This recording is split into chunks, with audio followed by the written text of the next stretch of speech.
Hello friends, welcome to Manoj Gupta Academy.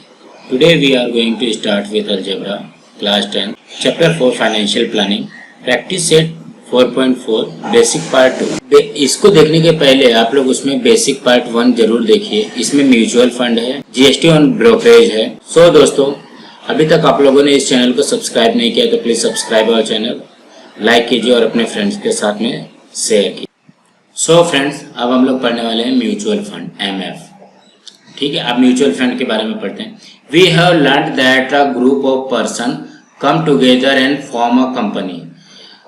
जो person के group आते हैं, जो बहुत सारे लोग मिल करके ग्रुप बना करके एक कंपनी ओपन करते हैं, ऐसा हमने अभी जस्ट पढ़ा. They raise capital from the society by issuing shares. वे क्या करते हैं, अपने अपने जो सोसाइटी है, जो कंपनी के शेयर्स है, वो सब लोग अपने में बांट लेते हैं, अपने में उनको डिवाइड कर दिया जाता है. इफ कंपनी परफॉर्म्स वेल, अगर कंपनी अच्छा परफॉर्म करती है, then the investors of the company get benefit. और जितने भी इन्वेस्टर्स रहते हैं उनको अच्छा बेनिफिट मिलता है इन टर्म्स ऑफ डिविडेंड. और ये जो बेनिफिट मिलता है उसको क्या बोला जाता है, लाभांश बोला जाता है, डिविडेंड बोला जाता है, बोनस शेयर बोला जाता है. And increase the market value give some more profit on investment. अगर मार्केट वैल्यू उस शेयर की बढ़ गई तो इन्वेस्टर्स को और भी ज्यादा प्रॉफिट होता है. Companies market capitalize rises. जो कंपनी का जो मार्केट होता है वो उसकी जो कैपिटल होती है, जो पूंजी होती है, वो भी बढ़ जाती है. All this totally helps the progress of the country. ये सारी जो चीजें होती हैं उससे हमारे देश का विकास होता है, हमारा कंट्री प्रोग्रेस करता है. In short principle of sociology.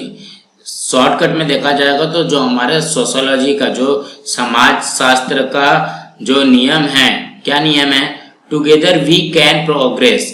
एक दूसरे का साथ रहेगा तो हम बहुत अच्छी तरीके से प्रोग्रेस कर सकते हैं. ये यहाँ पे अच्छी तरीके से बताया गया. But every coins has two side. लेकिन हर एक कॉइन के दो पहलू होते हैं, दो साइड होता है. Sometimes it might happens that increase of profit and investors में इनकर्स अ लॉस. यहाँ पे कभी कभी क्या होता है कि प्रॉफिट होने के बजाय यहाँ पे इनको लॉस होने लगता है. Can we reduce this loss. क्या हम लोग ये लॉस को कम कर सकते हैं. Is there a way to reduce a risk in investment. क्या कोई ऐसा रास्ता है जो कि हम लोग इन्वेस्टमेंट के रिस्क से बच सके, कि सिर्फ हमको प्रॉफिट ही हो, हमको लॉस ना हो. इसका आंसर है yes. To overcome the more people invest in a mutual fund. यहाँ पर तक जितने भी म्यूचुअल फंड में मतलब बहुत सारे पीपल्स अब इन्वेस्ट कर रहे हैं. In mutual fund many investors with a common objective give their money to the professional experts. इन लोग अपने मनी किसको लगाते हैं, किसको देते हैं लगाने के लिए, इन्वेस्टमेंट करने के लिए, इन्वेस्ट करने के लिए, प्रोफेशनल एक्सपर्ट से. जो ये म्यूचुअल फंड के बारे में पूरी तरीके से जानकारी रखता है, उसके एक्सपर्ट को ये मतलब इनकी मदद से कॉमन पीपल जो है इन्वेस्ट करता है. They not only invest in one type of shares. वे क्या करते हैं, सिर्फ एक शेयर में नहीं इन्वेस्ट करते हैं, but also invest in the various other scheme. ये बहुत सारे स्कीम में भी इन्वेस्ट करते हैं. As a result investment is a diversified with risk factors. और इससे क्या होता है कि हमारा जो रिस्क है वो हमारा रिस्क भी कम हो जाता है, और उसका जो टोटल डिविडेंड और प्रॉफिट होता है ये इक्वली पार्ट में, जितने भी इन्वेस्टर है सबको इक्वल पार्ट में डिवाइड कर दिया जाता है. How to invest in mutual fund. अब ये क्वेश्चन आता है कि हम म्यूचुअल फंड में किस तरीके से इन्वेस्ट करें. What is the rate of return. उसका रेट ऑफ रिटर्न क्या होगा. What is the locking period. ये लॉकिंग पीरियड क्या होता है. What are the different type of investment schemes. और भी कितने प्रकार के इन्वेस्टमेंट है. All this questions could be answered by a financial advisor. ये जो फाइनेंशियल एडवाइजर होगा या फाइनेंशियल प्लानर होगा, वही आप लोगों को बता सकता है अच्छी तरीके से. फिर यू मे हैव हर्ड, तुमने बहुत बार सुना होगा या देखा होगा ये सेंटेंस को। कौन सा sentence? Investment in a mutual funds are subject to market risk, read all the scheme related documents carefully before investing. ये जो सेंटेंस है, ये आप लोगों को जो सचिन तेंदुलकर का एडवर्टाइज आता था म्यूचुअल फंड का, उसमें बराबर हर एक सेंटेंस में यही बताता है, investment in a mutual fund are subject to market risk, read all scheme related document carefully before investing. तो इसका मतलब क्या है? ये मार्केट के रिस्क के ऊपर है कि अगर इसका मार्केट बढ़ेगा तब तो तुम्हारा प्राइस बढ़ जाएगा, तुम्हारा कैपिटल बढ़ेगा, अगर तुमको प्रॉफिट होगी। अगर ये मार्केट, उस मार्केट प्राइस अगर इसका लो हुआ तो तुमको लॉस होने के चांसेस रह सकते हैं। इंटरप्रेट द मीनिंग करेक्टली, इसकी जो मीनिंग होती है वो करेक्ट है। Sometimes instead of profit investment in a mutual fund might give loss which investor have to bear. कभी कभी ऐसा होता है कि जो म्यूचुअल फंड है, म्यूचुअल फंड में हम जब इन्वेस्ट करते हैं ये हमको प्रॉफिट देने के बदले में लॉस देता है और ये हमको सहना पड़ता है। Mutual fund is a professionally managed investment scheme. इसको कौन मैनेज कर सकता है? प्रोफेशनली मैनेज किया जाता है, usually run by an AMC. इसको कौन चलाता है? एएमसी। एएमसी का फुल फॉर्म क्या है? असेट मैनेजमेंट कंपनी, ये चलाती है।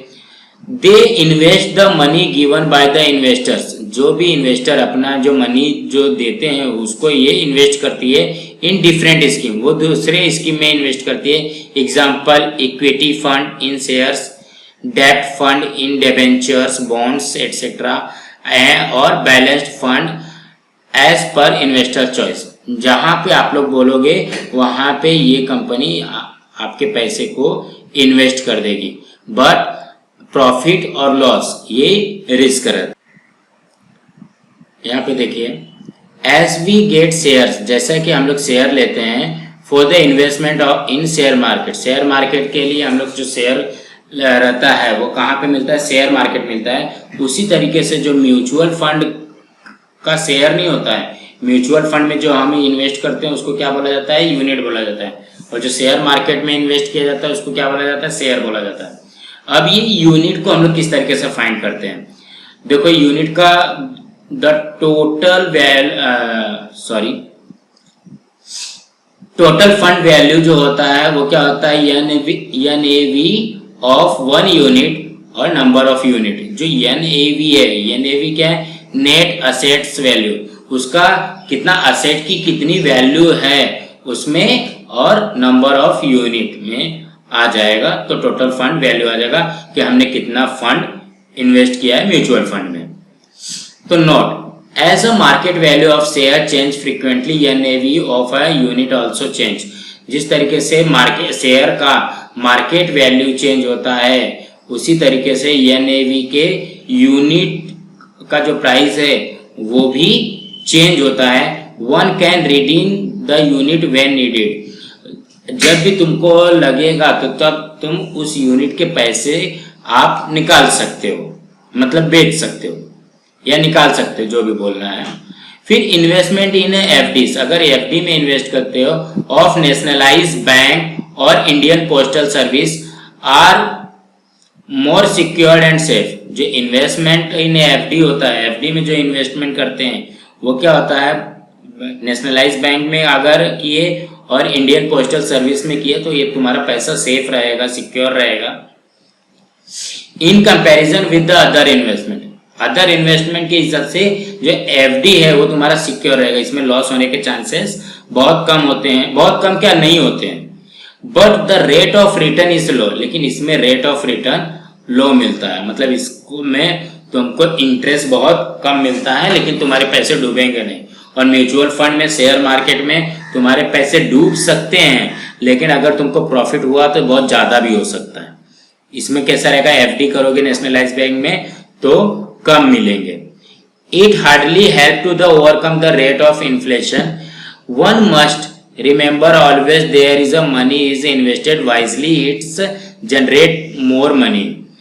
इसमें क्या होता है कि तुमको ज्यादा से ज्यादा मनी मिल सकता है। For this knowledge and financial planning of a great help.